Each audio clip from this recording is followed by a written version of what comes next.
روز ہم آیات سنتے ہیں، کبھی غور تو کیا کریں رب فرما کیا رہا ہے۔ وہ بات جو اللہ کے قرآن نے بیان کی ہے اور بالکل محکم اور واضح آیت ہے، اس کو دیکھیں تو صحیح، اس میں کیا فرمایا جا رہا ہے؟ فرمایا قل لا اسألکم علیہ اجرا، اے محبوب علیہ السلام آپ ان سے فرما دیں کہ میں تبلیغ دین پر تم سے کوئی اجر نہیں مانگتا، الا المودۃ فی القربى، مگر میرے قریبیوں سے پیار کرتے رہنا، میرے قریبیوں سے، میرے اہل بیت سے، میرے گھر والوں سے، ان سے پیار کرنا۔ تمہارے دلوں میں ان کی عقیدت ہونی چاہیے۔ جب میری ازواج کے نام آئیں تمہاری نظریں جھکنی چاہیے۔ میری چاروں شہزادیوں کا جب معاملہ آئے تو تمہارے دلوں میں عقیدت بڑھنی چاہیے۔ حسنین کریمین سے جو تمہارا پیار ہو اس کی گواہی خود تمہارا دل تمہیں دے۔ وہ ہماری تقریروں میں نہیں صرف ہونا چاہیے، گفتگو میں نہیں ہونا چاہیے، لفظوں، جملوں، نعروں میں نہیں۔ ہمارا ضمیر ہمیں بتائے، ذرا اندر جھانک کے اپنے آپ سے پوچھیں، کیا واقعہ امام حسن سے پیار ہے؟ کیا واقعہ امام حسین سے پیار ہے؟ آج 3 رمضان سیدہ فاطمہ الزہرا رضی اللہ تعالیٰ عنہ کا یوم وصال ہے۔ آؤ نا سنگیوں، پوچھیں اپنے آپ سے کہ اس عزت والے رسول کی وہ عزت والی بیٹی جن کے بارے میں نبی پاک علیہ السلام نے فرمایا یہ میرے جگر کا ٹکڑا ہے، بضعۃ منی ہے، میرے جگر کا ٹکڑا ہے، ان کے بارے میں عقیدت کتنی کو ہے ہمارے دلوں میں، کتنی کو عقیدت؟ ہم نے تو الجھا دی، ہر چیز نظر ہو گئی ہماری فرقہ واریت کی، ہر چیز پینٹ چڑھ گئی۔ کسی نے رج کے نام لے لیا صحابہ کرام کا، حضور کے صحابہ کا، حضرت ابوبکر، عمر، عثمان کا، کسی نے ذکر کر دیا حضرت امیر معاویہ کا، تو لوگ پریشان ہو گئے، پتہ کرو یہ خارجی تو نہیں ہو گیا؟ تھرمامیٹر لے کے گھومنے لگے، لوگوں کا ایمان چیک کرنے لگے۔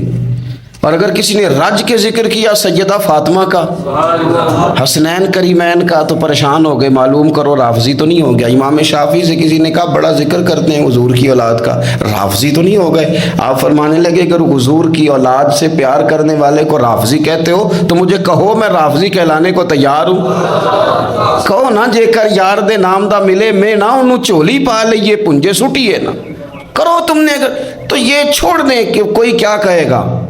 آپ یہ بتائیں کہ دل کیا کہتا ہے؟ خوب پیار کریں عزت والے رسول کی عزت والی بیٹی۔ حضور کی 4 بیٹیاں، سیدہ فاطمہ سب سے چھوٹی ہیں۔ ایک تو چھوٹی تھی اس لیے بڑی پیاری تھی، دوسرا وقت زیادہ گزارا، بڑی صاحبزادیاں شادی پہلے ہو گئی، اپنے گھروں کو رخصت ہو گئی، تیسرا حضور نے نکاح کر کے انہیں رکھ بھی اپنے پاس ہی لیا، اور چوتھا حضور کی نسل بھی سیدہ فاطمہ سے چلی۔ حضرت فاطمہ الزہرا کے ساتھ حضور کا خاص پیار، دوستو خاص دلچسپیاں، خاص محبتیں۔